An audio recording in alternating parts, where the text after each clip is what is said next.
جی علی اکبر، مزید اپڈیٹ کیجیے گا۔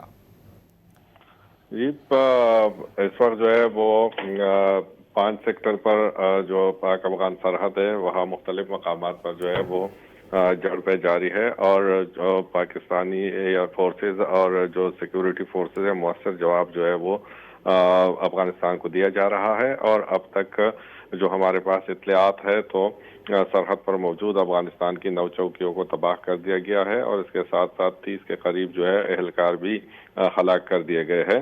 اور یہ لڑائی جو ہے وہ اس میں شدت آ رہی ہے، اور پاکستان نے اس کو غزو للحق آپریشن کا جو ہے وہ نام دیا ہے۔ اور جیسا کہ پاکستان ایک عرصے سے کوشش کر رہا تھا کہ افغانستان کو جو ہے وہ سمجھائے، مذاکرات کے ذریعے سمجھائے تاکہ اپنی سرزمین کو جو ہے وہ پاکستان کے خلاف استعمال نہ ہونے دے، اور اس کے ساتھ ساتھ افغانستان سے پاکستان میں دہشت گردی بڑھی ہے۔ روزانہ کے بنیاد پر 2-3 خودکش حملہ جو یہاں پر آ کر اپنے آپ کو اڑاتے ہیں اور معصوم لوگوں کو نشانہ بناتے ہیں، تو پاکستان اسی انتظار میں تھا کہ افغانستان جو ہے یہ کارروائی کرے، اور جو ہے پاکستان پر بھرپور جواب دے گا، اور اس وقت جو ہے افغانستان کو بھرپور جواب جو ہے وہ دیا جا رہا ہے۔ اس میں ڈرونز کا استعمال بھی کیا جا رہا ہے، اور سیکیورٹی کے ذرائع کے مطابق ایئر فورس بھی جو ہے اس میں حصہ لے رہی ہے، اور اس وقت بارڈر پر جو ہے بھاری افزائی کا استعمال بھی کیا جا رہا ہے۔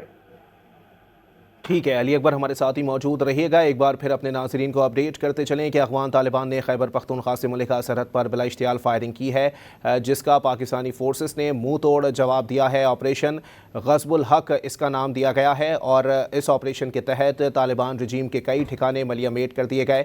سیکیورٹی ذرائع کے مطابق 30 ہلاکتوں کی مصدقہ اطلاعات ہیں۔ سیکیورٹی ذرائع کے مطابق بلا اشتعال افغان جارحیت کا پاکستان کی سیکیورٹی فورسز پوری طاقت سے منہ توڑ جواب دے رہی ہے۔ پاک فورسز نے بر وقت کارروائی کرتے ہوئے افغان طالبان کے تمام کوڈ کاپٹرز گرا دیے۔ سیکیورٹی ذرائع کے مطابق پاک فورسز کی چھوٹے اور بڑے ہتھیاروں کے ذریعے جوابی کارروائی جاری ہے۔